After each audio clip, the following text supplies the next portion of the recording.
여러분 반갑습니다.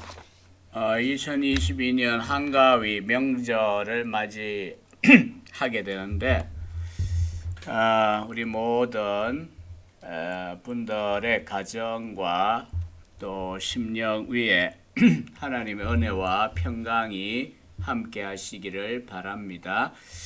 오랜만에 유튜브에 올릴 영상을 찍습니다.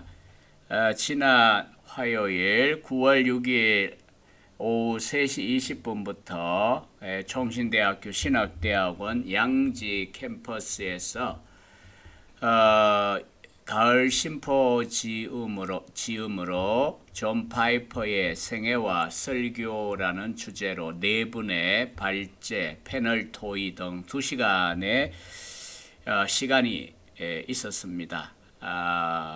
이제 이 금요일 아침인데 여전히 그 여운이 남아 있는 것 같습니다. 한 주간의 강의를 마치고 이제 명절 전날인데 아무래도 발제문을 다각각 제출을 했지만은 시간이 20분 제한이 되어 있었기 때문에 누구라도 충분히 그 내용을 다 발제하지는 못했습니다. 그런 아쉬움이 있긴 하지만 그래도 파이퍼에 대하여 깊이 연구한 분들을 모시고 한꺼번에 이렇게 나눌 수 있게 되어 너무 감사했고요. 잔치와 같은 그런 분위기였습니다. 저는 이제 개인 유튜브에다가 이번 존 파이퍼 생애와 조나단 에드워즈의 영향에 대하여 제가 이제 발제문을 여름방학 동안 제법 시간을 들여서 연구하고 썼는데 자료는 개혁신학연구소 유튜브 채널의 동영상 그 설명란에 보면 자료집은 링크되어 있으니까요. 각자 관심 있으면 보시면 되겠고요. 다만 이제 조금 원래 썼던 그대로 이제 여러분들에게 발제를 조금 풀어 해보는 것이 좋겠다 그런 생각이 들어 오랜만에 유튜브 영상을 찍어 봅니다. 아울러 이제 논문을 다듬어서 추후에 신학진암에 해가 넘어가기 전에 기고할 그런 계획입니다. 그러면 이제 제 발제문을 중심으로 해서 그냥 보도록 하겠습니다. 존 파이퍼의 생애와 에드워즈의 영향이라고 하는 주제로 제가 이번에 주제를 자원했고요.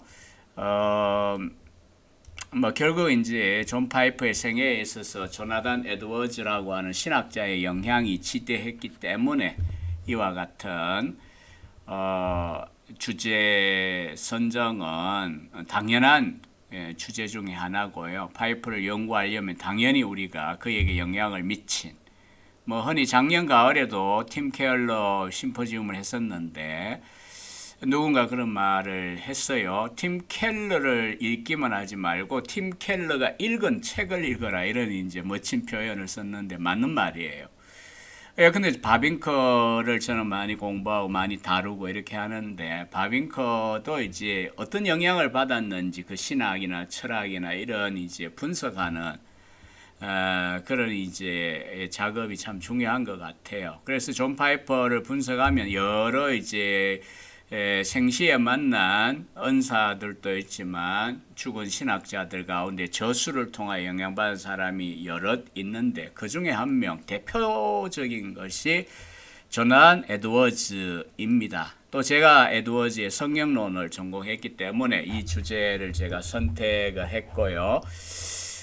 이제 들어가는 말부터 보겠습니다. 20세기 후반부터 복음주의 가운데, 미국 복음주의 가운데 칼빈주의 목회자요 설교자로서 많은 활동을 해온 두 사람이 있는데 이외에도 많습니다. 그러나 이제 특별히 팀 켈러와 존 파이퍼 팀 켈러, 티모시 켈러죠. 존 파이퍼, 4살 정도 차이가 납니다.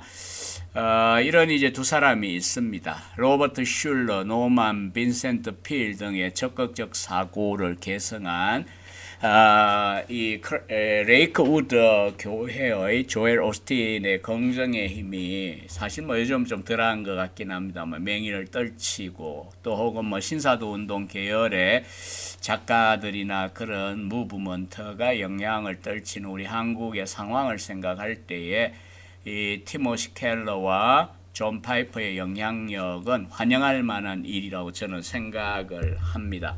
존 파이퍼는 베들레헴 침례 교회에서 33년간 사역하면서 전 세계적인 영향력을 미쳐왔습니다. 신학적인 또 추구 방향은 칼빈주의자를 스스로 공언했고 뭐 최근에 새로 이제 좋은 씨앗에서 다시 번역했죠. 두란노에 원래 나와 있었습니다. 나는 나를 구원할 수 없습니다.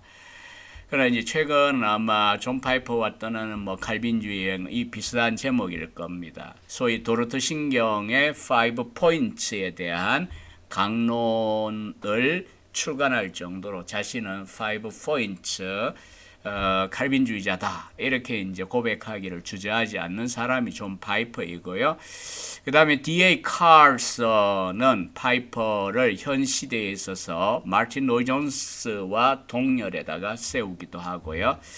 그 다음에 젊은 최근 칼빈주의에 대해 미국의 칼빈주의의 부상에 대해 다룬 책에서 이 콜린 헨슨은 미국 내에 이제 유명해진 그 뉴 칼비니즘, 새로운 칼빈주의에 미친 파이퍼의 영향력을 높이 평가했습니다. 또한 마크 데버, 워싱턴에 있는 마크 데버의 경우 가장 최근 개혁 신학의 부상에 있어서 아마도 가장 유일하게 영향력 있는 그런 이제 영향력 있는 그 요인이 있다면 바로 이 존 파이퍼이다라고 이렇게 이야기를 하고 있습니다. 우리가 이제 작년에 팀 켈러를 다루었고요. 올해 이제 존 파이퍼 이렇게 두 사람을 연이어서 가을 심포지움에 실천적으로 이렇게 다루게 된 것이 참 기쁘게 생각하고요. 켈러는 한국에도 CTC, 시티 투 시티라는 조직을 통해 조직적으로 이것이 하나의 보급이 되고 이렇게 소개되고 있는데 반해 존 파이퍼의 경우에는 저술이나 DGM 사이트에 있는 설교들을 위하여 통하여 개별적으로만 영향력을 미치고 있는 게 좀 안타까웠어요. 그렇다고 뭐 학회의 주제가 되어진 것 같지도 않고요. 석사 논문 한 3편 정도 있을 뿐이고 또 학술 논문이 몇 편 정도 나와 있을 뿐입니다. 그래서 이번에 이제 제가 실무 책임자로서 이 심포지움을 기획하면서 존 파이퍼를 다루게 된 것은 뭐 흔히 하는 표현대로 만시지탄의 감은 있으나 굉장히 보람 있는 또 감사할 만한 그런 일입니다. 앞서도 언급했듯 저는 이제 에드워즈가 파이퍼의 생애에 미친 영향에 대하여 연구하고 발제문을 준비했습니다. 뭐 이제 그 개혁신학 연구소 유튜브 채널에 가보시면 영상이 올려져 있는데 백석대학의 박찬호 교수님이 가장 중심 사상인 기독교 희락주의, 크리스천 헤도니즘에 대해 다루었고요. 이제 다른 두 분은 설교에 대해 다루어요. 존 파이퍼의 설교론에 대하여 설교학 교수인 박연신 교수님이 발제하고 또 실제 알려져 있는 한국의 목회자 가운데 가장 존 파이퍼의 영향을 많이 받았다라고 이제 알려져 있는 분 중에 뭐 제가 이제 견문이 짧아 그런지 모르지만 제 귀에는 우리 이정규 목사님이 가장 영향을 많이 받았어요. 그래서 이제 이정규 목사님이 파이퍼와 나의 설교 이런 주제로 발제를 하셨습니다. 저는 이제 그 모든 발제의 이 어떤 입문 성격으로 이 주제를 선택을 했고요. 또 뭐 정기적인 연구를 좋아하기도 하고요. 또 에드워즈 전공자니까 요 주제를 선택을 했습니다. 파이퍼의 다중적인 사역과 공개된 설교와 강연, 그리고 우리 한국의 대략 뭐 헤아려 보니까 약 90여 권의 저술들이 나와 있더라고요.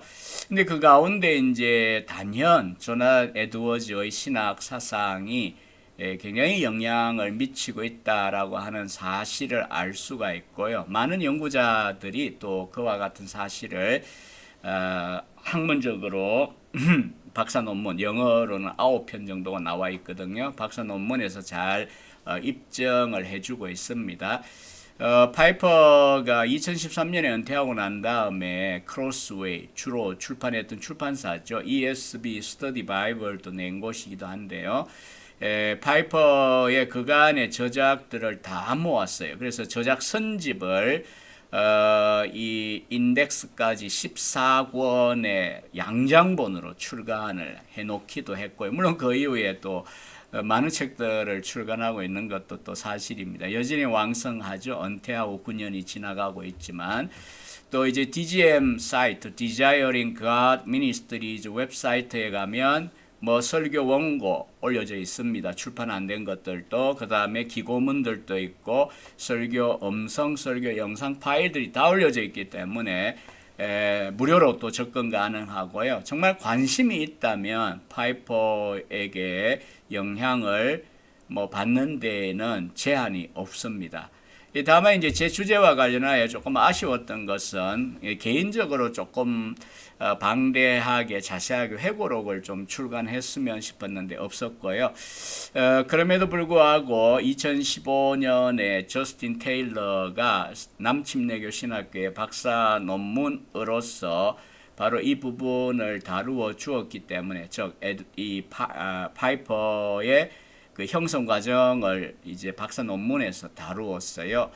또 이제 파이퍼가 자신의 그 어떤 이 강연에서 D.A. 칼슨과 함께한 강연에서 신학자로서 목사라고 하는 주제로 자기 이야기를 많이 하고 있어요. 우리 한글로도 번역이 되어 있는데 한 80여 페이지, 60인가 80여 페이지 정도 돼요. 뭐 그래서 이제 파이퍼는 회고록을 쓰진 않았지만 곳곳에서 자기가 어떤 영향을 받았는지, 자기 생애에 어떤 중요한 일이 있었는지를 다 공개하고 있기 때문에, 또 게다가 이제 일기도 쓰고 편지도 남아 있고, 아마 휘튼 대학, 이 자기 모교죠, 휘튼 대학의 그 자료센터에 비치되어 있는 걸로 압니다. 저스틴 테일러가 그런 것들도 다 조사해가 연구했기 때문에 뭐 앞으로도 우리 국내에서도 파이퍼에 대한 좀 더 깊은 학문적인 박사 논문급의 그런 연구를 하려면 휘턴에 가서 그런 육필 자료들도 보시고, 또 이제 DGM 사이트도 좀 충분히 검색하시고 저작 전집을 비롯하여 또 그리고 그 이후에 나온 책들까지 싹 다 읽고 연구하시면 가능할 거라고 생각합니다. 그래서 먼저는 파이퍼의 생애를 간략하게 살펴보겠습니다. 침례교 목사입니다. 교회적으로는. 그렇지만 신학적으로는 칼빈주의를 분명하게 표방하고 있는 파이퍼입니다. 신학 사상을 잘 이해하기 위하여서 그의 성장 과정과 교육 과정 등을 분석해 볼 필요가 있겠죠. 먼저는 성장과 교육 과정입니다. 존 파이퍼는 1946년 1월 11일에, 그러니까 지금 만 76세이죠. 76세. 물론 9년 전에 은퇴했고요. 테네시주 샤타누가라는 곳에서 태어났어요. 아버지는 평생 순회 전도자였던 윌리엄 파이퍼, 빌 파이퍼입니다. 어머니는 룻 파이퍼입니다. 아버지는 순회 전도자이고, 이제 흔히 이제 미국의 그런 경우에 이제 우리가 떠오르는 그 타입이 있죠. 근본주의입니다. 물론 이제 이 두 부모에 대하여 파이퍼 영향 많이 받았고요. 굉장히 소천할 때까지 존경을 했었죠. 1살 되었을 때 가족들이 사우스캐롤라이나에 있는 그린빌, 뭐 요즘 그린빌 신학교라는 학교도 여기에 있습니다. 그린빌로 이사를 했고요. 그곳에서 파이퍼는 자랐습니다. 고등학교는 웨이드 햄턴 하이스쿨을 졸업합니다. 회심에 대한 기록을 보니까 6살 때 가족 휴가 가서 어머니 무릎 위에 그 어릴 때 미취학 아동일 때 이미 회심을 했었다라고 하는 기록이 남아 있었습니다. 그 다음 이제 대학은 64년 18에 휘턴 대학에 갑니다. 휘턴 컬리지. 소위 미국에서 기독교계의 하버드 대학이다. 이렇게 표현해지는 휘턴 컬리지입니다. 빌리 그레함이라든지 50년대 아우카 인디언에게 이 창에 찔려 죽었던 5명의 젊은 선교사 중에 한 명인 짐 엘리엇도 이 휘턴 출신이죠. 어쨌든 명문 대학, 기독교 대학입니다. 휘턴 칼리지에서 대학 시절을 보냅니다. 전공을 택한 건 문학이었고요. 부전공으로 철학을 공부했습니다. 이 문학 교수 가운데 클라이드 킬비 교수의 영향을 많이 받습니다. 킬비는 연대를 보시면 알지만은 C.S. 루이스와 거의 동시대인이고요. 영향을 많이 받았고요. 또 개인적인 교류도 킬비하고 있었습니다. 그리고 관련된 이제 루이스에 대한 이 책들이 우리말로도 번역이 되어 있는데 어쨌든 루이스가 죽고 난 다음에 그의 그 자료들이 이 휘턴 대학의 소위 소장이 되어지고 일종의 미국의 C.S. 루이스 연구센터처럼 그런 기능을 하는 게 휘턴 칼리지고 이 존 파이퍼가 입학할 무렵에 이런 일들이 이미 있었습니다. 근데 이제 킬비 교수가 루이스에 대한 하나의 강의라든지 이런 입문 역할도 해줬지만 특히 이제 평범한 것에 낯선 영광을 보고 깜짝 놀라는 경험 이런 거에 대하여서 자기에게 알려줬다 이런 고백을 하는 걸 볼 수가 있습니다. 아무튼 루이스 전문가를 여기서 만난 거죠. 그리고 1학년 때 우연한 기회로 루이스의 Mere Christianity, 순전한 기독교를 읽게 되었고요. 그리고 난 5, 6년 동안 루이스의 책이 손에서 놓지 않고 그렇게 지냈었다고 합니다. 그래서 매년 이제 그 존 파이퍼가 기독교 리더, 그 위인에 대한 그 연구를 해서 한 명씩 그 발제를 하곤 했었는데 루이스도 있어요. 에드워즈, 루이스 등등 현재까지 21명을 묶어 책으로 나왔는데 이 아마 가을에 6명 더 했던 거 추가해 27명 해서 1000페이지가 넘는 정기 간략간략하긴 하지만 그 나름 이제 각주도 있고 연구한 결과이고 발제문이고 컨퍼런스에서 발제했던 것들입니다. 그 중에 루이스가 있어요. 그래서 이제 그 글을 보면 루이스가 여러 가지 면에서 파이퍼에 영향을 미치는데 20대 20대도 아니죠. 18 대학 들어갔다 했으니까 그리고 20 초반까지 열심히 읽었는데 합리주의와 시를 결합하고 냉철한 논리와 따뜻한 감정, 서로 적대적일 것 같은데 이걸 결합을 해요. 정교한 산문을 쓰는가 하면 자유로운 상상을 해서 나니아 연대기 이런 거 이제 쓰잖아요. 아동문학이라든지 또 이제 스페이스 트릴로지라 해서 공상과학 3부작도 있잖아요. 자유로운 상상, 정교한 산문. 결합을 시키는 것이 가능하다는 것을 보여준 낭만적 합리주의자로서 루이스에게 영향을 받습니다. 로맨틱 오레셔널리스트입니다. 게다가 이제 파이퍼 하면 우리가 떠올리는 것이 이 설교할 때 엄청난 그 열정, 기쁨, 자기 말로 exaltation이라 그러죠. 희열, 강해의 희열 이런 책도 있습니다만은 그런 이제 모습을 떠올리는데 또 그가 이제 은퇴하기 직전에 그의 평생의 그 전파해 왔던 기독교 희락주의라고 할 수 있는 핵심 모토죠. 하나님은 우리가 그분 안에서 가장 만족해야 할 때에 그분이 우리 안에서 가장 영광을 받으신다라고 하는 God is most glorified in us when we are most satisfied in Him 이라고 하는 이제 그 제목으로 설교까지도 하잖아요. 그게 기독교 희락주의의 하나의 한 문장으로 담아놓은 명제거든요. 여러분 당연히 에드워즈의 영향입니다. 뒤에서 조금 자세하게 보겠지만 그러나 이미 대학 시절에 읽었던 영광의 무게라고 하는 책에 보면 앞에 첫 편에 실려 있는 글을 통해서입니다. 휘턴 칼리지에 재학하던 시절에 파이퍼는 장래 희망이 과학도 좋아했고요. 의사가 되고 싶어 했습니다. 하지만 66년 20살일 때죠. 단핵구정 모노뉴클레오시스라고 하는 병 때문에 석 주 동안 교내 우리나라 같으면 양호실이겠죠. 병상에 누워 지냈습니다. 그리고 이제 라디오를 통해서 이제 설교를 계속 듣는데 특히 그 헤롤드 존 오켄가 목사의 설교를 들으면서 말씀 사역에 대한 강한 소명감을 느끼고 더 이상 거기에 대해 다른 생각을 하지 않습니다. 그래서 이제 휘턴을 졸업하자마자 68년에 풀러 신학교로 갑니다. 그러니까 이제 휘턴에서 캘리포니아에 있는 풀러로 가게 되어지는 거죠.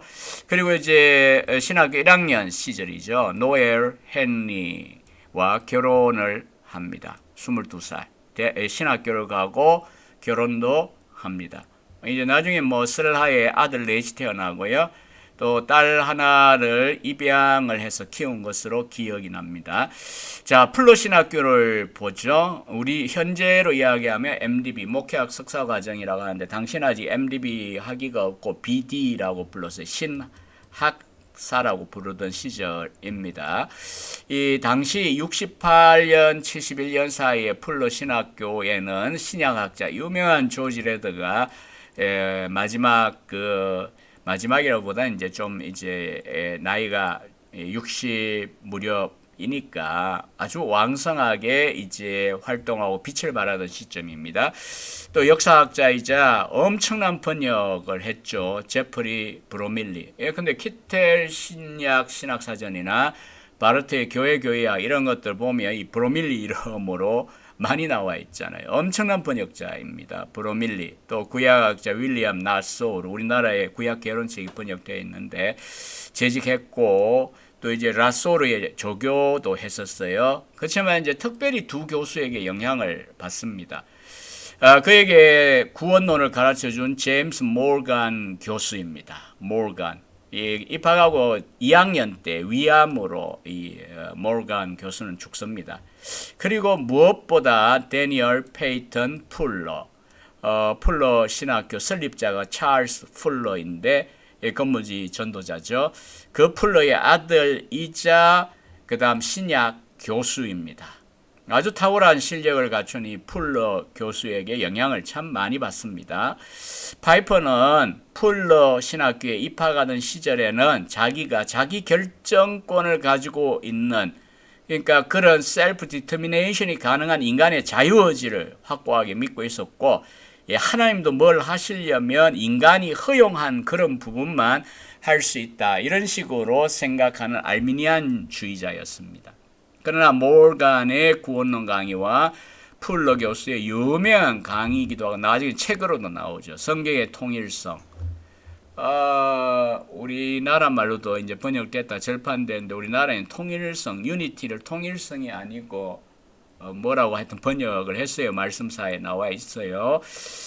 이 과목이 있었어요. 물론 이제 헬라어를 가지고 이제 신약 본문 주의하고 하는 이런 과목들도 풀러가 굉장히 영향을 미쳤지만 성경 연구하는 방법에 대하여 굉장히 풀러가 영향을 미쳐요. 자신의 신념이 어쨌든 이 두 사람의 교수의 강의를 들으면서 무너졌고요. 로마서 9장이 말하는 하나님의 주권에 대하여 무릎을 꿇게 되어집니다. 이 이야기는 여러 곳에서 합니다. 특별히 로마서 전체 강해하는 중에 9장 강해하면서 서문에서도 첫 번째 강해할 때도 이 이야기 합니다. 흥미로운 것은 우리나라 얼마나 열심히냐 하면 최근에 나온 갈라디아 강해도 그런데 7권으로 나온 좋은 씨앗이 로마서 강해도요, 영어 원서가 나오지는 않았습니다. 그럼 어디서 나오냐고요? DGM 사이트에 설교 원고 매주마다 올렸다 그랬잖아요. 그러니까 그걸 번역을 한 거예요. DGM과 판권 번역권 계약해가지고요.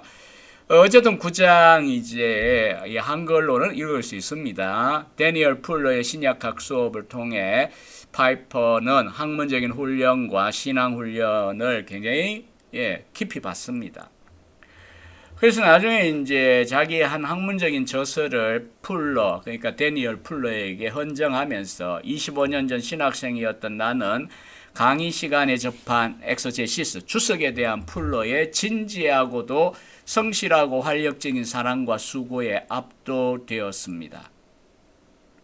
내가 설교하고 저술한 모든 것은 그에게서 받은 자극과 주석 훈련에 크게 빚진 것입니다. 이렇게 고백을 하고 있습니다. 특히 풀러 교수의 성경의 통일성에 대한 강의는 파이퍼가 성경을 통일성 있게 통전적으로 이해하는 데 기여를 했고요. 나중에 책이 나오고 난 다음에는 그 책을 베들레헴 자기 목회지에서 그 훈련 교재로 쓰기도 했습니다. 그런 과정을 만든 거죠. 무슨 이제 뭐 교리 파노라마 이런 식의 뭐그 교회 내 프로그램들처럼 만들어 가지고 쓰기도 했어요. 풀러에서 3년간 기초신학 훈련을 받은 존 파이퍼는 71년에 바로 어디로 가냐 하면 독일로 갑니다. 미넨 대학에 갔습니다. 사실 그 40년대 말이었던 걸로 기억나요. 풀러가 세워지고 그 다음 이제 사실 주류적인 미국의 신학교 흐름 속에서는 신생학교이고 복음주의 학교이고 그 다음에 이제 그다지 학문성이 없다 이렇게 이제 이야기되고 이렇게 했나 봐요. 그러다 보니까 이제 교수들 중에는 대표적으로 조지 엘던 레드가 그랬고 데니얼 풀러가 그래요. 복음주의 신학이지만 그 학문 어카데믹 공적 광장에서 학문적인 공적 광장에서 아주 이제 겨눌 만한 그런 학문성을 가진 복음주의 신학을 구축하려고 하는 개진하려고 하는 그런 열망들을 앞에 선생들이 이미 갖고 있었어요. 그래서 이제 독일 유학 가기도 하고 이렇게 했는데 제가 생각하기에는 아마도 존 파이퍼가 풀로 졸업하자마자 바로 이제 미넨으로 가게 된 것은 이 데니얼 풀러나 조지 엘던 레드 같은 교수들의 그런 열망에 영향을 받은 것이 아닐까 생각이 듭니다. 71년이면 25일 때입니다. 그리고 이제 독일은 이제 박사과정에 받아들여지면 뭐 프로베이션이 있을 거고 언어 공부가 있을 거고 그렇지만 이제 오케이 되면 논문 제안서 내고 그리고 이제 박사 논문 책 한 권 쓰는데 집중을 하게 됩니다. 그래서 이제 사실 71년부터 74년까지 약 그 3년 만에 존 파이퍼는 미넨의 그 신학부에서 박사과정 그러니까 박사 논문 쓰는 것을 끝을 낼 수가 있었어요. 자기 선생은 레오나르트 고펠터입니다. 그러나 이제 62세에 갑자기 죽죠. 그래서 이제 독일에 이제 그 새로 이제 뭐 만약 부임을 했다면은 후임자가 이 박사 제자들이 남아 있는데 전임자의 뭐 웬만하면 사실 그 자존심이 강한 교수들이기 때문에 새로 쓰든지 포기하든지 해야 되는 이런 상황들이 발생할 수 있어요. 독일은 그랬습니다. 과거에. 그렇지만 이제 동료 교수였고 이 고펠터를 존경했던 이 게오르크 크레치마르 교수가 그 존 파이퍼를 그대로 이제 논문을 계속 이어갈 수 있도록 도와줬어요. 그리고 이제 그러니까 결국 최종 슈퍼바이저는 크레치마르가 되는 거죠. 원수를 사랑하라라고 하는 예수님의 그 계명, 그러니까 복음서 연구로 박사학위를 받고요. 돌아오고 난 다음에 나중에 이제 수정 보완해서 79년인가 이 케임브리지 대학 출판부에서 내는 아주 유명한 신약 시리즈의 이 박사 논문이 그 채택돼 가지고 양장본으로 출간됩니다. 뭐 지금은 이제 그 양장본 아니어도 크로스웨이에서 나오는 페이퍼 바운드로 싸게 구입할 수 있고 쉽게 구입할 수 있습니다. 3년간 독일의 신학계 자체는 양식사, 전성사, 편집사, 내용 비평 같은 사색적인 방법론을 중시하는 학풍이었고 또 영적으로 환멸을 느낄 만큼 많이 파이퍼는 실망을 했어요. 그럼에도 불구하고 어쨌든 파이퍼는 자기의 연구, 그 다음에 이제 뒤에 보면 이제 이야기하겠지만 에드워즈를 그냥 영의 양식으로 계속해서 읽으며 경건 훈련을 지속함으로 버텨냅니다. 자, 이제 돌아오고 난 다음에 74년 그의 나이 28세입니다. 영적 불모지였던 독일을 어쨌든 서둘러 3년 만에 딱 마치고 굉장히 우수한 그러한 이제 사실은 업적입니다. 3년 만에 그렇게 마치고 돌아온다는 것이 물론 영어로 논문을 썼지만 독일어 책들을 읽어야 했고 뭐 그렇고요. 뭐 어떤 이제 동료가 제장과 동료가 쓴 이제 그를 위한 그 영어 소위 논총에 보니까 동료가 그런 이야기를 했어요. 파이퍼는 독일어로도 시를 쓴다. 원래 이제 영어로 시를 많이 쓴 사람이거든요. 근데 이제 독일어도 시를 쓸 수 있는 사람이다 할 정도로 독일어도 이제 잘했던 것 같아요. 어쨌든 미국에 돌아옵니다. 서둘러.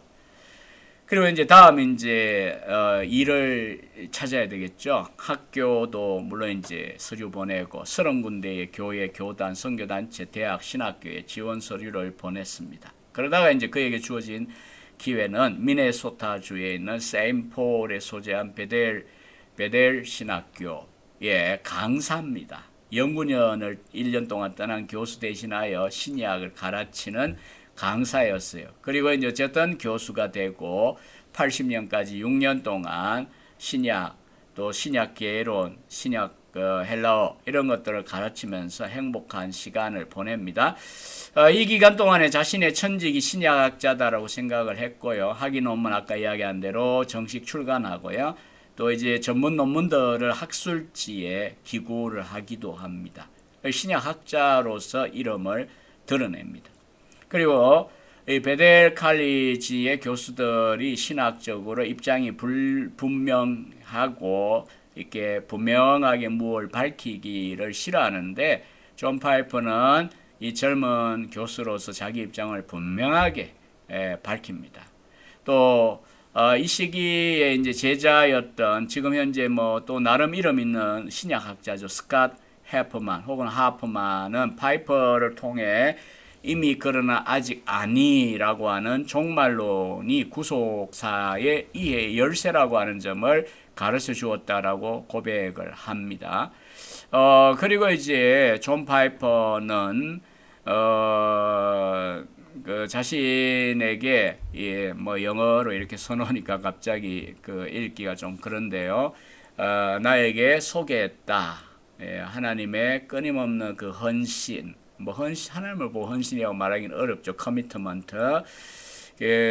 그의 이 캐릭터 성품의 영광을 기초, 그 다음에 드라이빙 포커스, 추진 초점, 그리고 climactic finish of creation, 창조든 구속이든 어쨌든 새 창조에 있어서 기초, 또 그리고 추진력, 또 그리고 최고의 절정 이런 것들로서 이제 목표가 뭐냐 하면 하나님의 성품의 영광, 그 누구신가를 드러내는 그와 같은데 그분이 얼마나 열정적이신가 이런 뭐 흔히 이제 나중에 파이퍼의 책 이런과 같이 하나님의 영광을 위한 하나님의 열심 이걸 이미 이 젊은 시절부터 파이퍼는 제자들에게 보여주었다는 거죠.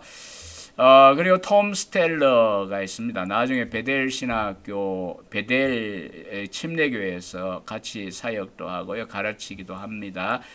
파이퍼의 강의 중에 7과목을 배웠다고 그래요. 그리고 자기 학생들이 스스로 성경의 아름다움을 보도록 하려고 하는 이 파이퍼의 열정이 컸다라고 하는 고백을 합니다. 그러다가 또 한 번에 그의 인생에 있어서 중요한 이제 터닝 포인트가 79년 5월부터 12월까지 가지게 된 연구년, 뭐 꼭 한 해는 아니죠. 8개월 정도이겠네요. 로마서 9장 연구에 몰두하면서 우리말로 아마 하나님이 의로우신가 뭐 이렇게 번역됐나 모르겠어요. Justification of God이라고 하는 로마서 9장 전문적인 연구서를 집필하고 출간을 합니다. 그런 가운데 이 파이퍼의 이제 내면이 막 건들거려요. 왜냐하면 로마서 9장에서 말하는 이런 주권적인 하나님에 대하여 분석하거나 설명하려고만 하지 말고 선포하라는 거죠. 그래서 로마서 9장 강의 서론에 보면 사실 하나님이 이렇게 말씀하시는 듯이 나는 느껴졌습니다. 단순한 분석 대상이 아니라 하나님께서 헌모의 대상이라는 것. 음미할 대상이 아니라 선포할 대상이라는 것. 하나님의 주권은 그저 조사하고 연구할 그런 대상이 아니고 널리 전파되어야 된다는 것. 논쟁의 채를 가지고 걸러야 되는 덩어리가 아니고 죄인들을 위한 복음이라는 것.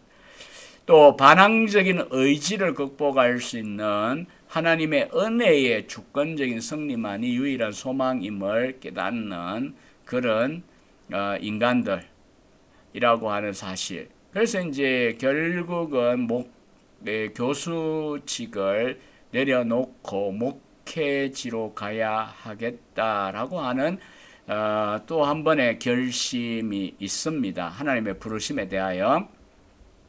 그래서 이제 이 과정에서 결국 이제 그에게 이제 열려진 목회 사역지의 기회가 바로 이제 미니아폴리스에 있는 베들레헴 침례 교회였습니다. 80년 6월 그의 나이 34세일 때이죠. 부임을 하고요. 이 30년 동안 사역을 합니다. 처음 부임했을 때는 이 교회가 스웨덴 이민자들이 세운 교회였어요. 한 300명 정도가 출석했다고 합니다. 그리고 청년들은 거의 없고요. 노년층들이 많았다고 합니다. 그러니까 말하자면 이제 고목나무처럼 되어가는 교회의 모습이었어요. 그러니까 이 젊은 목사가 부임해서 뭔가 소망과 의욕을 가지기에 현상적으로 볼 때는 참 아닌 거죠. 하지만 그는 이제 목회 사역을 시작하면서 이제 설교 사역에 이제 중점을 두고 집중합니다. 성경 본문에 명백한 근거를 두고 명확한 사고와 강렬한 감정, 상상력이 풍부한 의외성을 가지고 설교 원고를 늘 쓰려고 수고했고요. 그 노력이 결국은 DGM 사이트에 원고가 다 올려지는 겁니다. 나중에 이제 사이트가 열리긴 하지만요. 그가 부임한 지 수년 이래로 청년층들이 늘어나기 시작하고요. 탁월한 목회 그 동역자들이 이제 같이 사역을 속속하게 됩니다. 그래서 이제 2013년 은퇴할 무렵 이 베들레헴 베프티스트 처치는 여러 개의 교회 건물이 있었고요. 가지고 있고요. 수천 명의 출석 교인으로 성장을 합니다. 1986년에 그의 나이 40일 때 그의 이제 기독교 희락주의의 선언서라고 할 수 있는 하나님을 기뻐하라라고 하는 책 첫 판이 나옵니다. 디자이어링 갓이죠. 하나님을 소원함 이렇게 번역을 해야 되나요? 어쨌든 우리말은 하나님을 기뻐하라 이렇게 되어 있습니다. 최근에 나온 것은 이제 새로운 이제 판본입니다. 이 작가와 각종 컨퍼런스 강사로서 국제적인 명성을 이제 차차 얻기 시작했죠. 그리고 디자이어링 갓 컨퍼런스를 주도적으로 시작을 한 게 1988년이에요. 처음에 한 70명이 모였는데 최근에는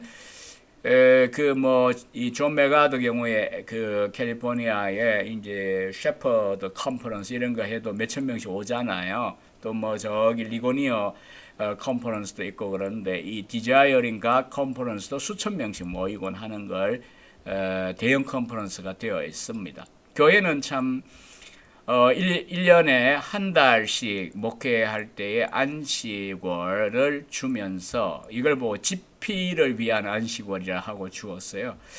한 달에 책을 얼마나 쓰겠습니까만은 평소에도 이제 늘 집중해서 본문 연구하고 또 책을 읽고 이런 훈련이 되어 있어서 가능하겠죠. 일반적으로 한 달씩 갔다 오면 한 개 내지 두 개의 원고를 이미 가지고 돌아왔다라고 같이 동역했던 사역자가 글을 쓴 것을 제가 보았습니다.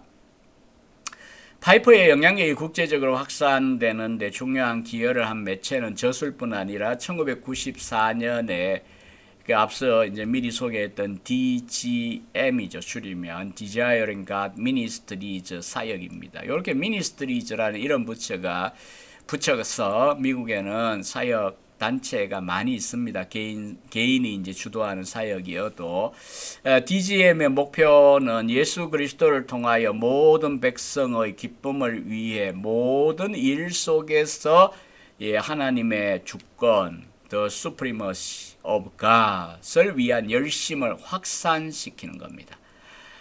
여기에 이제 그의 설교 원고라든지 육필 원고 다 공개되어 있습니다. 설교 영상, 또 설교 음성, 기고문들 뭐 다 있습니다. 검색하면 다 찾을 수 있습니다. 1998년에 또 하나의 이 베들레헴 침례교회 중요한 사역을 시작합니다. 신학 교육과 목회 훈련 기관인 베들레헴 인스티튜트를 공식적으로 98년에 시작했고요. 2008년 10년 뒤에 이 칼리지와 세미너리 BCS라 약칭하는 이 학교로 이제 이름을 개명합니다. 2022년 이제 은퇴 목사인 파이퍼는 이 학교의 챈슬러, 이 챈슬러는 이제 사실 총장으로 번역하기도 하는데 프레지던트 총장은 조 리그니가 있어요. 이 리그니가 실제 총장 역을 하고요. 챈슬러이지만 보조하는 역할 정도 이렇게 하고 있습니다. 조 리그니 역시 이 신학교에서 교육을 받았던 사람이고요. 몇 년 사이에 영국에서 에드워즈 실론 연구로 박사까지 받습니다.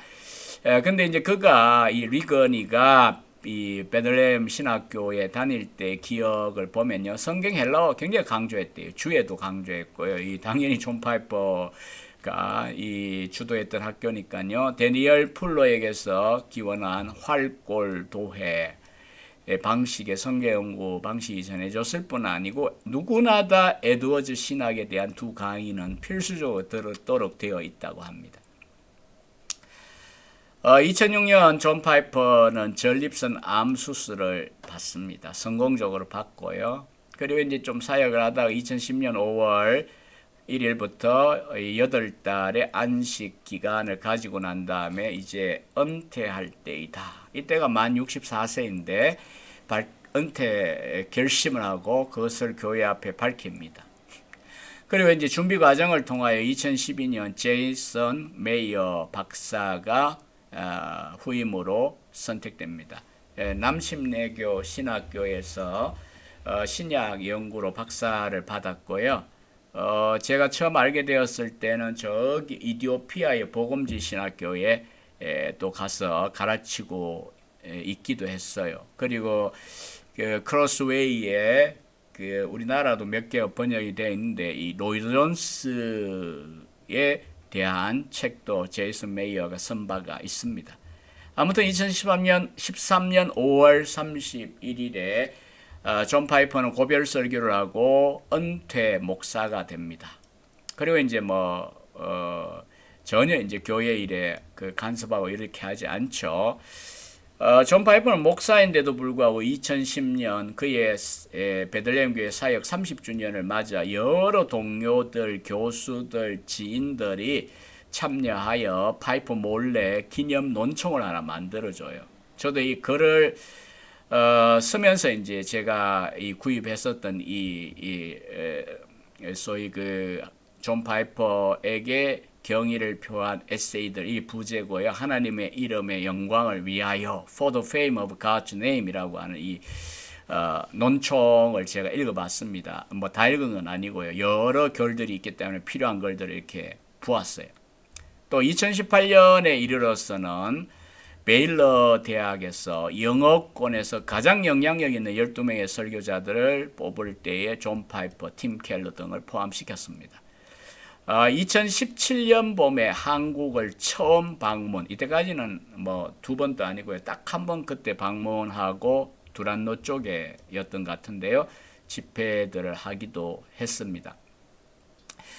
근데 이제 이번에 이제 파이퍼의 생애를 보면서, 이렇게 목회 성공이랄까요? 또 기독교계에서도 명성이랄까요? 이런 것만 있는 게 아니고 그의 생애 가운데 참 가시가 있다는 생각이 아니라 사실을 알게 되었어요. 그의 아들 중 하나인 에이브럼 파이퍼, 79년생이니까 이제 43살쯤 됐죠. 아버지가 대변해온 복음주의 신앙에 대해 공개적으로 거부했어요. 참 좀 이해가 되지 않아요. 파이퍼와 노엘 사모님의 자녀 양육에 있어서 그렇게 율법적이거나 그래서 같지는 않고, 또 존 파이퍼 자신도 아버지 윌리엄이나 또 어머니 룻 파이퍼에 대하여 마지막 순간까지 존경심을 갖고 있거든요. 이렇게 이 신앙적으로 생기가 있고 아름다운 그 가정인데, 이 아브라함은 이미 10대 때 이런 문제 때문에 교회에서 한번 제명도 되었어요. 이건 뭐 제가 사적으로 뭘 드러내는 게 아니고 공개적으로 알려져 있는 사실이니까 제가 이야기하는 거고, 이렇게 거장에게도 가슴에 가시가 있다라고 하는, 이 얼마나 힘들겠어요. 마음이 아들 아브라함 생각하면 그렇다는 겁니다. 자, 이제 오늘 사실은 두 가지 축인데, 하나는 그의 형성 과정이고요. 그 다음에 이제 두 번째 축은 그에게 미친 에드워즈의 영향입니다. 수많은 멘토들을 갖고 있어요. 그렇지만 에드워즈에게 가장 빚을 많이 지고 있는 것으로 파이퍼는 이야기하기를 주저하지 않습니다. 기회 있을 때마다 이런 글들 쓰고요. 고백도 해요. 최초는 32살이고 베델 칼리지의 교수이던 78년에 이미 리폼드 저널에 조나 에드워즈와 나의 개인적인 만남, 이런 이제 글을 기고했어요. DGM 사이트에 가면 이제 볼 수 있습니다. 이렇게 리폼드 저널 찾기가 어렵더라고요, 이 인터넷에서는. 그리고 1998년에 이제 나온 하나님의 영광을 위한 하나님의 열심, 요거는 이제 에드워즈의 천지창조 목적이 후반부에 새로 실려 있고 앞에 자기글 4개가 있는데, 그 중에 한 글 속에서 이 앞에 78년도에 썼던 글을 개작 정보해서 또 실기도 하고요. 다양한 책들에서 에드워즈의 영향에 대해 그때그때마다 다양한 각도에서 설명을 해요. 그래서 2015년 저스틴 테일러는 자신의 박사 논문 5장에서 파이퍼 전기를 다뤘다 했잖아요. 5장에 보면 조나단 에드워즈 감정적인 칼빈주의, affectional Calvinism, 이런 이제 주제하에 이런 내용들을 잘 정리를 해주고 있습니다. 그가 에드워즈를 읽은 그 무슨 책을 읽었는가, 연대 순으로 먼저 이렇게 보면요, 풀러 신학교 시절에 처음 이제 읽게 돼요. 이제 그 전에는 흔히 고등학교 교과서에 실려 있는 지옥불 설교자, Hellfire Preaching, 이런 정도로 알고 있었는데, 굉장히 이건 난센스죠. 사실은 에드워즈는 천국에 대하여서도 누구도 그만큼 정확하고 아름답게 묘사한 설교자가 없을 정도인데, 어쨌든 그렇습니다.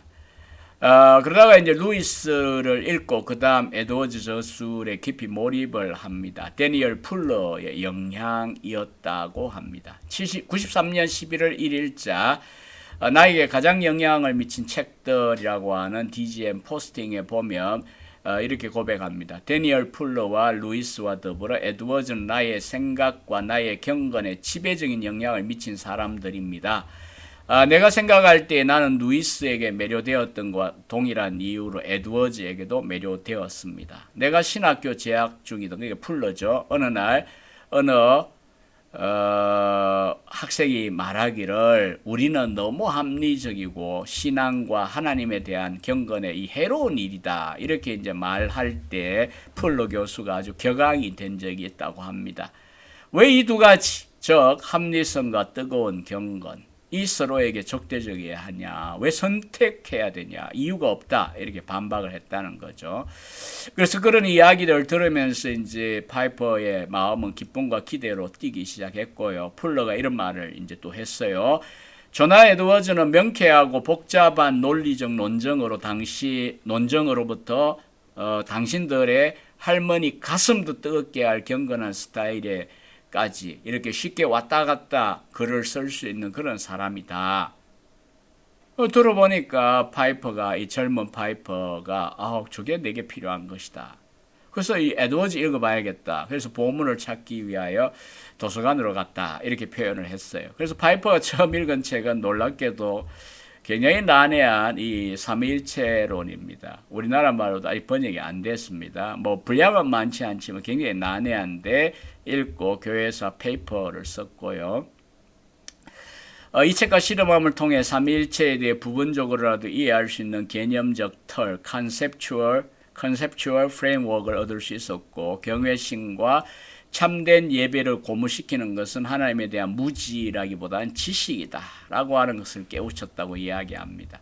두 번째 책이 또 어려워요. 의지의 자유, Freedom of the Will입니다. 페이퍼를 또 역시 썼나 봐요.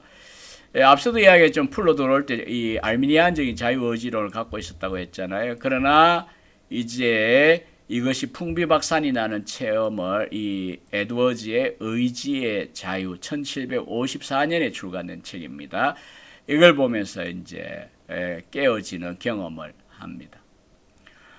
풀러나 조지 레더 교수를 통해 배우고 익히게 된 성경 신학과 에드워즈의 신학 사상이 조화를 이루고 있다는 걸 발견합니다. 그의 난해한 의지에 대한 저술을 통해 에드워즈가 바울적이고 어거스틴적이며 개혁파적인 의지론을 제시하고 있다라고 하는 걸 알게 됩니다. 파이퍼는 물론 19세기에 찰스 피니가 에드워즈의 의지론에 대하여 비판을 하는데 그게 성공적이지 못했다는 것을 깨닫게 됩니다. 온갖 비난과 공격에도 불구하고 자기 시대까지 에드워즈가 여전히 영향을 미치고 있음을 알게 됩니다. 그래서 78년도 글에서 고백합니다. 이 거장이 다시 공격을 견디고 21세기로 진출하게 될지 여부는 시간이 결국 말해줄 겁니다. 적어도 한 가지는 확실합니다. 인생의 가장 근본적이고 어려운 문제에 대한 세계 최고의 책을 읽고 싶다면 에드워즈의 의지의 자유 이 책 읽어보라 이렇게 권하고 있습니다. 뭐 오늘날도 논란이 사실 많아요. 에드워즈 신학도 그렇지만 에드워즈의 의지의 자유나 원죄론 같은 경우에는 그러나 어쨌든 19세기까지라도 에드워즈 사후 19세기까지라도 거의 100여 년 동안 에드워즈의 책은 계속 지성계의 논란, 논쟁 중심에 있었어요. 오죽하면 아브라함 링컨 대통령의 고백도 남아있어요. 나 좀 미스터 에드워즈 씨의 의지론을 좀 잘 이해하고 싶다. 영어라고 해서 또 링컨이 나름 책을 읽은 사람인데 영어가 뭐고 또 뭐 책 좀 읽은 지성인이라고 해도 그렇게 쉽게 이해가 잘 안 된 정도니까 얼마나 어려운 책입니까? 그럼에도 불구하고 우리나라 말로 어쨌든 번역이 두 가지가 나와 있고 하니까 우리 관심 있는 분들은 읽어보고 고민하고 또 이것에 대해서 최근 10여 년 사이에 보면 이제 영국의 철학적 신학자인 폴 헬럼과 미국 켈빈 신학교 역사 신학 교수였던 리차드 멀러 사이의 논쟁 논문들도 있고 책으로 또 다 나오기도 하고 이렇게 했으니까 관심을 가져볼 만하겠고요. 또 이제 우리 한국인으로는 정부홍 박사가 이 주제에 대해서 뭐 새로 영문 편집도 낼 정도로 아주 엑스퍼트이죠. 전문가입니다. 관련된 글도 읽어보시면 되겠고요. 풀러 시절에 이렇게 에드워즈 저술 중에 읽은 걸 보면 전부 난해한 신학적, 철학적 저술입니다. 그래도 잘 소화를 한 걸 보면 20대 초반의 파이퍼가 얼마나 명석한가 보여주고요. 그가 이제 독일 민헨으로 떠나기 직전에 잠깐 시간이 있었는데 아내의 친척집에 농가에 머물면서 이제 시간이 조금 있으니까 에드워즈의 또 다른 난해서인 참된 미덕의 본질이라고 하는 작은 글을 읽습니다. 우리말 번역되어 있습니다. 에드워즈의 순수 도덕 철학적인 이런 저술과 실험하고 미넨에서 박사 논문이 예수님의 원수 사랑하라고 하는 계명 이렇게 연결된 것은 상당히 하나님의 섭리였다고 파이퍼는 고백을 합니다. 아름다움에 대하여 눈이 뜨이게 된 계기가 된 책이 바로 참된 미덕의 본질, 그러니까 아름다움 그리고 이제 순수한 덕에 대하여 눈이 뜨이게 만들었다. 성경 이야기 없이 당대 18세기의 도덕 철학의 논쟁 속에서 그들과 어깨를 겨누면서 철학적으로 쓴 책이 이 참된 미덕의 본질, The Nature of True Virtue라고 하는 이 책입니다. 그다지 두껍지 않습니다. 자, 독일의 미넨에 갔습니다. 무엇 하러 갔었다고 했죠? 신약 박사 논문을 쓰러 갔습니다. 그렇지만 파이퍼는 에드워즈 읽기를 중단하지 않았습니다. 홉킨스의 에드워즈 전기나 파커스의 19세기에 나온 전기 읽었습니다. 그리고 고린도 전서 13장 강에 우리나라 말로 고전 13장 사랑장 강인가요? 뭐 하여튼 원제는 사랑과 그 열매입니다. Charity and its fruits를 읽었습니다. 참된 미덕의 본질을 통해 순수 철학적인 차원에서 선의 본성에 대해 보았다면 이 고전 13장 강해에서는 청교도적이고 성경적인 선이 무엇인가를 성찰하는 계기가 되어졌습니다. 미넨의 작은 아파트의 조그마한 식기실에 앉아가지고 에드워즈 독서를 즐겨 진행했는데 이때에 또 읽은 책이 하나님의 바로 천지창조 목적론입니다. 파이버는 이 책이야말로 에드워즈 신학의 본질 또는 셈을 드러내주고 있다라고 말을 합니다. 에드워즈가 밝힌 하나님의 천지창조 목적은 그의 백성들이 알고 찬양하고 향유할 수 있도록 하나님의 충만한 영광을 발산하기 위한 것이다라고 평가했습니다. 3년의 단기간에 박사 논문을 전문적으로 쓰면서 파이퍼의 에드워즈 읽기는 계속 이어집니다. 학교 공부하고는 관계가 없는 지금 독서죠, 이게 사실. 세 번째 독일에서 읽은 책이 바로 신앙 감정론입니다. 제가 이제 2학기 지금 이번 학기에 4년 만에 우리가 신대원 학생들에게 신앙 감정론이라고 하는 선택 과목을 제가 이제 한 학기 동안 계속 진행합니다. 한 학기 동안 다뤄야 될 만큼 책도 이제 두꺼운 책이고 내용도 좀 난해하죠. 그럼에도 불구하고 굉장히 참 중요한 그런 책입니다. 반부흥론에 대항하여 광신적 부흥운동에 대항하여 에드워즈는 신앙적 경험에 있어 affection, 감정의 feeling이나 passion이나 emotion이 아닙니다. affection입니다. 이 감정이라고 번역한다는 정서라고 번역하기도 하고요.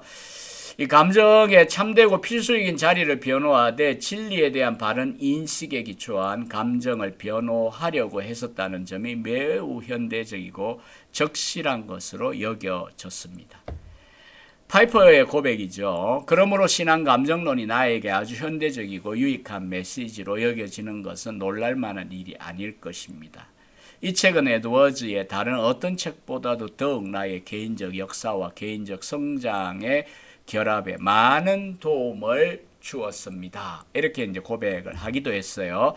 자, 그다음 74년 박사 논문을 끝내고 학위를 이제 나중에 우편으로 받아요. 미국으로 돌아왔고요. 이제 사역지를 구하다가 베델 칼리지, 약간 뭐 철자 표기가 베델이다가 베델이다 이런데 어쨌든 베델 칼리지 교수로 지내는 동안에도 이 바쁜 이제 전문적 신약 교수잖아요. 논문 써야 되고 강의해야 되고 이런데도 하루에 15분을 할애한 거예요.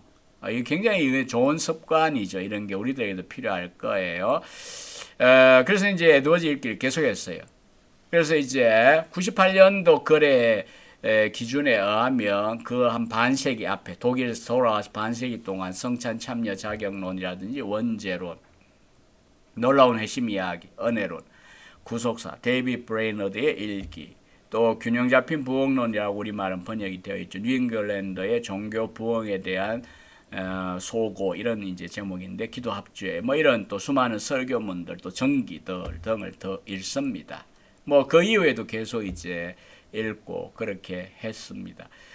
초기에는 밴 오브 트루스에서 나온 1834년 2권짜리 깨알 같은 전집의 영인본을 주로 이제 참고했다면 후기로 갈수록 예일대학 출판부에서 비평본으로 낸 26권짜리 전집. 지금은 이제 에드워즈 전문적으로 박사, 석사 논문을 쓰면 이 전집을 참고해야 되죠. 부흥과 개혁사에서 현재까지 5권 번역된 전집도 바로 이걸 번역하고 있는 겁니다. 그러나 이제 완결까지 참 요원하죠. 언제 번역이 다 나올 수 있을지 얼른 다 나오면 참 좋겠어요. 자, 이렇게 이제 에드워즈의 영향을 이 연대 순으로 조금 정리해 본 거고요.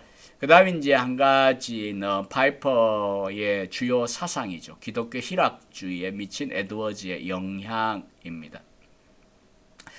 앞서 우리가 본 내용만으로도 파이퍼의 생애, 신앙, 사역에 있어 에드워즈가 차지하는 중요성을 충분히 짐작할 만하셨을 겁니다. 구체적으로 파이퍼의 저술들 속에 에드워즈 영향이 어떻게 드러나고 있느냐, 이 세밀하게 규명하는 거는 사실 박사 논문급이에요. 이 주제는 실제로 이제 특히 이제 교리적 설교, 두 사람의 교리적 설교를 비교해 박사 논문을 쓴 사람도 있어요, 미국에. 그러나 아직 이제 전반적으로 이 양자의 신학 사상을 비교 대조한 논문은 없어요. 국내에서도 가능할 거고요. 미국에 가서 박사 논문을 쓰셔도 아마 이게 조이신학 쪽에서도 접근할 수 있을 테고요. 아니면 이제 앞에 그분처럼 독트리널 프리칭 이렇게 접근하듯이 실전 신학에서도 가능하지 않겠나 싶습니다. 사실 제가 9편 한국에는 없어요, 박사 논문이. 그러나 미국에서 파이퍼를 다룬 9편 정도의 박사 논문이 있는데 다 사실 저스틴 테일러는 아마 교회사였던 것 같아요. 마이클 헤이킨 지도하에 썼으니까 나머지는 대체로 이제 그 실천 쪽에서 나온 논문들입니다. 아무래도 평생 설교자로 이제 주요 역할을 했으니까 실천 신학에서 주로 다루기 쉬운데, 그러나 누구보다도 사실은 교리적 설교 또 실론적인 설교한 사람이잖아요. 그런 면에서 본다면은 조직 신학적 측면에서 접근도 가능하다고 저는 조직신학 교수로 생각을 합니다. 그래서 어쨌든 이 전체적인 어떤 그 비교, 대조, 분석 이런 작업을 하기에는 사실 이 짧은 발제문 하나에서는 안 됩니다. 그냥 저는 인트로덕션입니다. 소개입니다. 다만 이제 기독교 희락주의, 크리스천 헤도니즘, 우리나라에는 이제 조금 이제 불편할 수 있으니까 기독교 기쁨주의다 이렇게 번역한 사람이 있기도 하고요.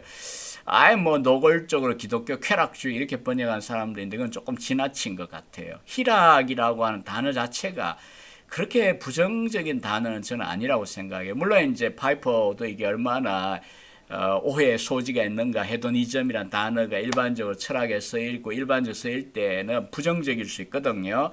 그러나 어쨌든 기독교 희락주의가 이 파이퍼의 핵심을 담은 키워드인데 사상을 담는 그러면 에드워즈의 영향이 어떤 거냐 살펴볼 필요가 있죠.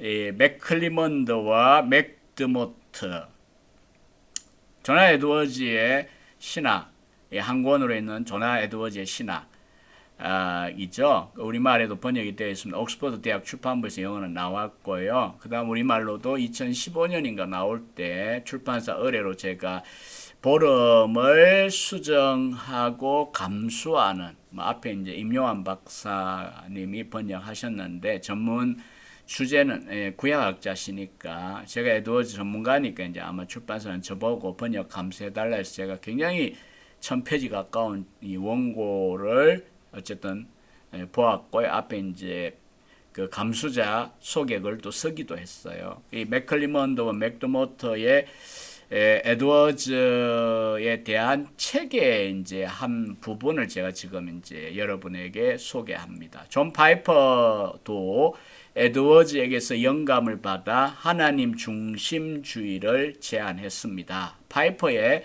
하나님 중심주의는 하나님, 기쁨에 대한 참여, 그리고 기독교 희락주의라고 부르는 것에 대한 참여를 강조합니다. 물론 이런 기쁨주의 혹은 희락주의는 돈, 명예, 권력에서 오는 세속적인 즐거움은 아닙니다. 파이퍼는 신앙의 기쁨을 강조합니다. 이 신앙의 기쁨은 강력하고 지속적이며 영혼을 소생시킨다고 주장을 합니다. 파이퍼는 에드워즈의 천지창조 목적론에서 하나님의 영광이 하나님이 자신의 성도들이 기뻐할 때 진정으로 기뻐하신다로 결론을 내리고 있습니다. 두 이제 지금으로서는 중견 원로급의 에드워즈 전문 학자가 에드워즈의 영향을 다루면서 이 존 파이퍼에 대해 이렇게 언급을 한 것입니다. 평가한 것입니다. 존 파이퍼가 기독교 희락주의에 대한 자신의 성경적이고 신학적인 입장을 분명하고 상세하게 밝힌 책은 앞서 언급한 86년에 나온 하나님을 기뻐하라 Desiring God이라는 책입니다. 오해의 가능성을 충분히 인정합니다. 그래서 부정적인 형태로 자기의 그 기독 희락주의를 말합니다. 세속적인 쾌락 아니고 하나님 안에 있는 즐거움을 추구한다라고 말하고요. 쾌락을 신으로 삼지 않는다. 그리고 하나님을 자기보다 위에 두는 것이 아니다. 일반적인 도덕적 정당화 이론이 아니다. 또 사랑과 행복의 관계에 있어 진정한 행복은 사랑을 필요로 한다라고 주장하는 것이 아니고, 물론 상세한 것은 하나님을 기뻐하라 이 책을 보시기를 권합니다. 그리고 역사적 기독교 개혁주의 신앙 문답, 파이퍼가 지금 언급한 것은 웨스트민스터 소교리 문답 혹은 소요리 문답 1문답을 말합니다. 그거 나 왜곡한 거 아닙니다. 이렇게 이제 부정적인 형태로 기독교 희락주의에 대해 변호하는 말을 했고요. 그 다음에 이제 기독교 희락주의가 뭐냐? 5포인트, 5가지 요점을 이렇게 말했어요. 1. 행복을 갈망하는 마음은 인간의 보편적인 경험이요. 선한 것이지 죄는 아니다. 2. 우리는 행복을 갈망하는 마음이 나쁜 충동이라도 되는 듯이 부정하거나 저항해서는 안 된다. 도리어 이 갈망을 더욱 강화해야 하며 무엇이든 더욱 깊고 오래도록 지속되도록 하는 만족을 추구함으로써 이 갈망을 키워야 한다.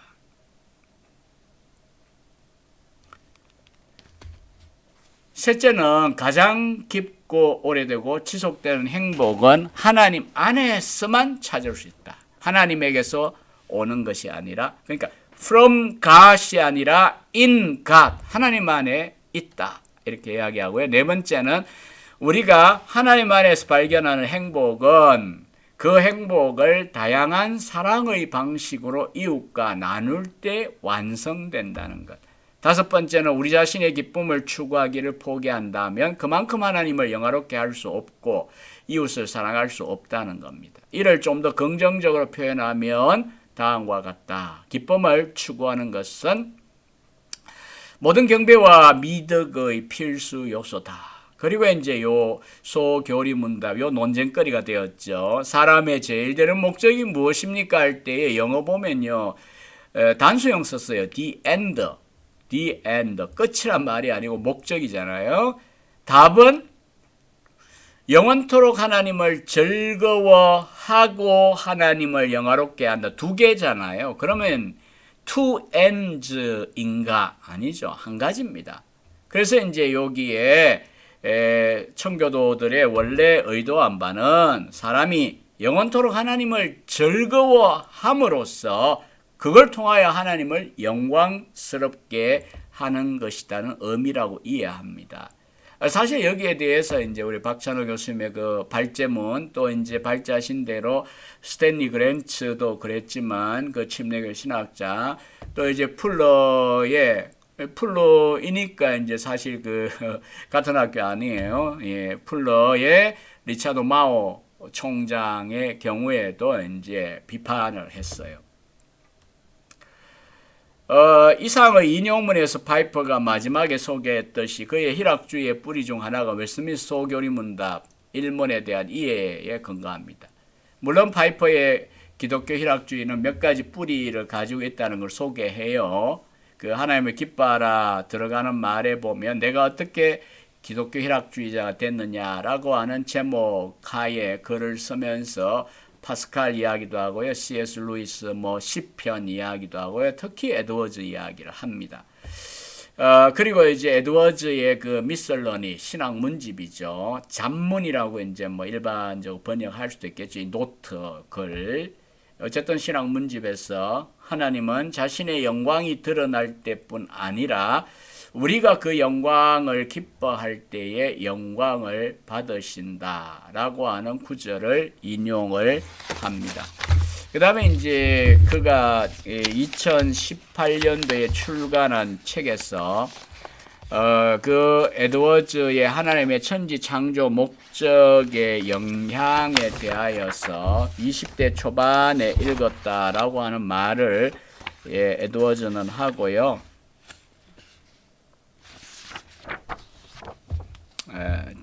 제가 이제 발제문을 보낼 때는 이걸 번역을 해가 보냈었어요. 그래서 거기 보면 영어 그것은 전적으로 격찬하지 않을 수가 없고 신학적으로 혁명적이다. 코페르니쿠스 전회라는 표현 쓰는 것처럼 설교학적으로 폭발적인 책이라고 말하기도 하고요. 그 책은 하나님의 영광이 만사의 목적이라고 하는 성경 전반에 충만한 메시지에 대한 가장 철저하고 저항할 수 없는 증명들 중에 하나다라고 말하기도 합니다. 심지어 파이퍼는 98년도에 이 하나님의 천지 창조 목적과 자기 글 4편을 함께 묶어서 하나님의 영광을 위한 하나님의 열심이라고 하는 책을 출간했고요. 부흥과 개혁사에서 아마 2000년 초반에 백금산 목사님이 번역을 했어요. 제가 이제 파이퍼의 책 가운데 가장 제 기억상 인상에 남아있는 첫 번째 만남이 바로 이 책입니다. 그것도 이제 번역되기 전인 99년도에 목회 중일 때 서울에 방문했다가 라비벌 전신인 KCBS에 들렀을 때 동료 목사님이 이 파이퍼 책 읽어보라 이렇게 이제 권해가 제가 샀어요. 사실 이름 낯설고 제가 이제 독일 사람으로 독일 출신인가 보다 하고 존 피퍼 이렇게 생각했는데 파이퍼라고 발음한다고 그러더라고요. 그 시절 벌써 23년 전 이야기인데 나중에 이제 한글로 번역 대출 번역이 잘 돼 있어요. 번역본이 나왔을 때 열심히 읽고 스터디 인도하기도 하고 요약을 하기도 하고 이렇게 했던 적이 있습니다. 에드워즈의 저술은 용어 정의를 포함하여 서론으로 시작하고요. 이성적인 고찰 일부, 그 다음에 성경적인 고찰. 창조 목적이 하나님의 영광이다라고 하는 그와 같은 이것을 이성적인 입장에서 고찰하고요. 그 다음에 이제 후반부는 성경적으로 이게 맞다라고 하는 것을 이제 설명을 합니다. 본서에 드러나 에드워즈의 핵심 사상은 파이퍼가 사랑한다고까지 표현하고 인용하는 바 피조물의 행복은 하나님을 기뻐하는 것으로 구성됩니다. 또한 피조물이 하나님을 기뻐하는 것을 통해 하나님은 찬양받으시고 높임받으신다라고 하는 것이라고 말합니다. 파이퍼의 기독교 희락주의는 바로 이러한 에드워즈의 중요한 통찰력에 의하여 크게 영향을 받은 것입니다. 파이퍼가 현대적인 억구로 유포시킨 앞서 한번 인용했던 우리가 하나님 안에서 최고로 만족할 때 하나님은 우리 안에서 가장 영광을 받으신다라고 하는 명제의 뿌리는 에드워즈의 이 책에서 기원한 것이라고 말할 수 있겠습니다.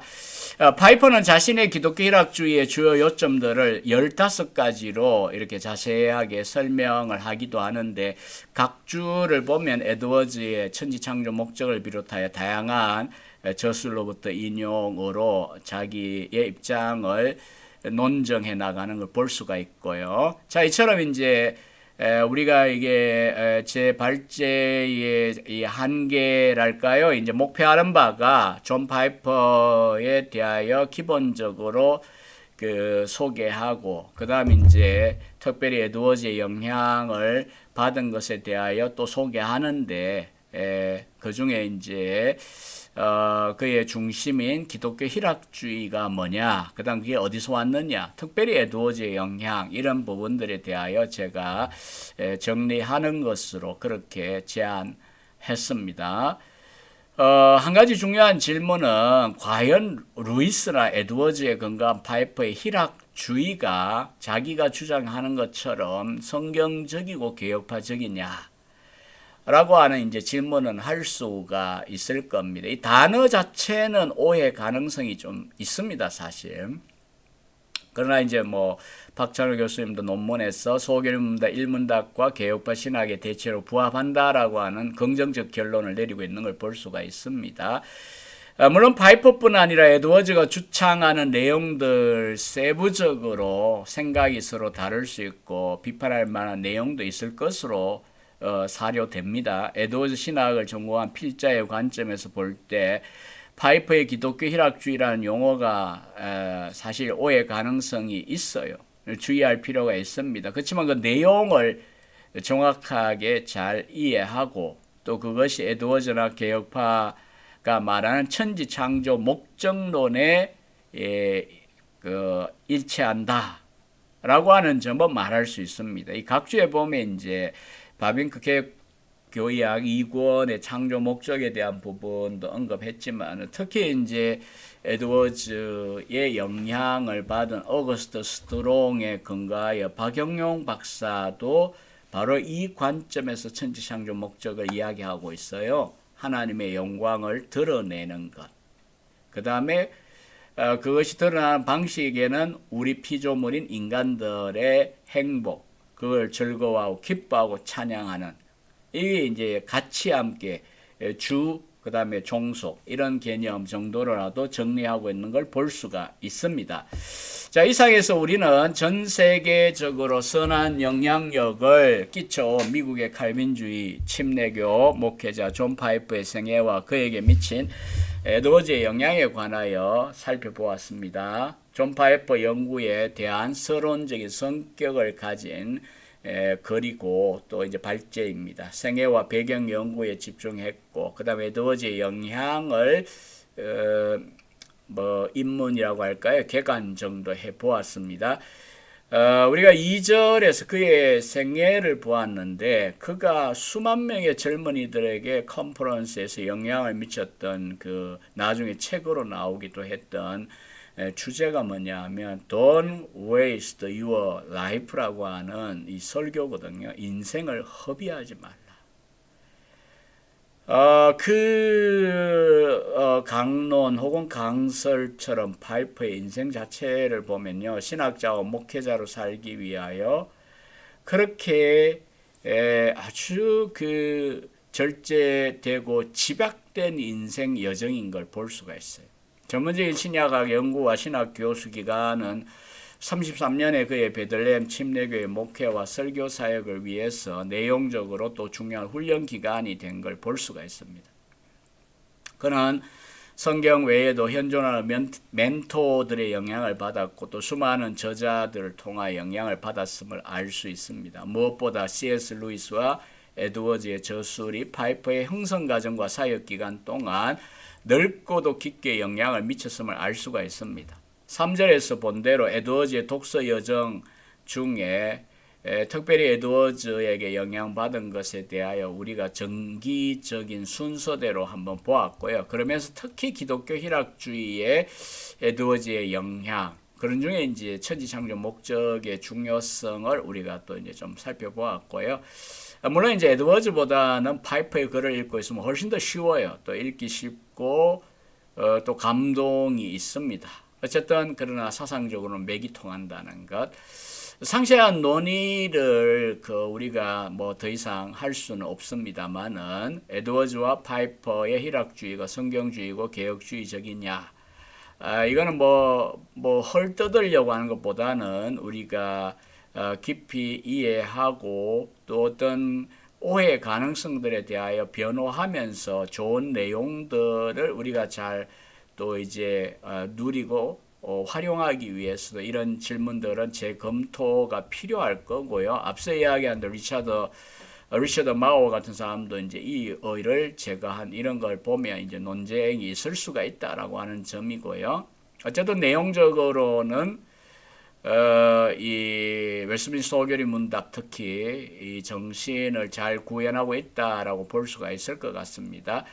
사실 해방 이후에 우리 한국의 이 부흥과 발전, 성장 과정도 현재까지도 그런데 하나님께 영광을 돌리자 이러면서 이제 하나님의 영광이 드러나고 그것을 음미하고 기뻐하고 또 그 안에서 만족하고 또 찬송하고 그리고 하나님을 위하여 어떻게 살 것이냐 이렇게 이제 방향이 잡혀야 되는데 그렇지 않고 그것 없이 그냥 무조건 하나님 영광을 돌리기 위해 이런 거 해라 저런 거 해라 돈 내라 뭐 해라 이런 식으로 몰아온 이런 경향이 있습니다. 이런 상황에서 이 파이퍼나 에드워즈의 강조점에서 우리가 교훈을 받을 수 있습니다. 피조물과 우리 인생 가운데 드러나는 하나님의 영광, 현실을 인정하고 감탄하고 인정하고 감격 속에 찬양하도록 하나님 중심의 삶과 예배의 실제를 경험하도록 말씀과 성령에 의지하는 사역 방향을 추구하도록 도움을 얻을 수 있다고 생각을 합니다. 많은 이제 파이퍼의 책들이 소개됐고 뭐 앞으로도 아마 뭐 한참 또 번역되고 읽히고 하지 않겠습니까? 따라서 이런 이제 서론적인 연구와 발제라고 하는 것은 하나의 단초이고요. 자극제가 되어서 더 많은 이제 깊은 연구 또 분석, 평가 이런 작업들이 좀 계속 이어지면 좋겠다라고 하는 생각을 합니다. 아무튼 처음에 이야기한 대로 제가 9월 6일 우리 학교가 주최하여 진행한 존 파이퍼 생애와 설교라는 심포지움에서 제가 이제 보니까 한 18분 정도 제가 발제를 요약적으로 했더라고요. 그래서 이제 뭐 지난번에도 이런 적이 있는데 이왕이면 한번 좀 이왕 준비한 거를 전체적으로 풀어서 제 개인 유튜브에 올려 봐야겠다. 뭐 그것도 나름 기여가 되지 않겠나. 바쁜 중에라도 이렇게 해보는 것이 그렇게 해서 제가 이렇게 준비해서 발제한 것이고요. 이게 PDF여서 그런가 하여튼 간에 이 각주는 전부 뒤로 이렇게 밀려 있는데 나중에 이제 신학 진함에 제가 기고할 예정이고요. 또 이제 여러분들이 이제 그 개혁신학 연구처 유튜브 채널에 가시면은 그 발제문이 링크되어 있으니까 참고하시기를 바랍니다. 오늘 존 파이프의 생애와 에드워즈의 영향에 대하여 발제를 이상으로 마치도록 하겠습니다. 내일이 2022년 추석 혹은 중추절 명절 당일이신데 뭐 벌써 오늘 이동하는 분들이 많이 있으시겠죠. 모두가 건강하시고 하나님께서 우리들에게 물같이 부어주시는 은혜와 평강이 여러분들 심령과 또 여러분 가정과 섬기시는 교회 공동체 가운데 늘 충만하기를 소망하면서 발제를 마치겠습니다. 감사합니다.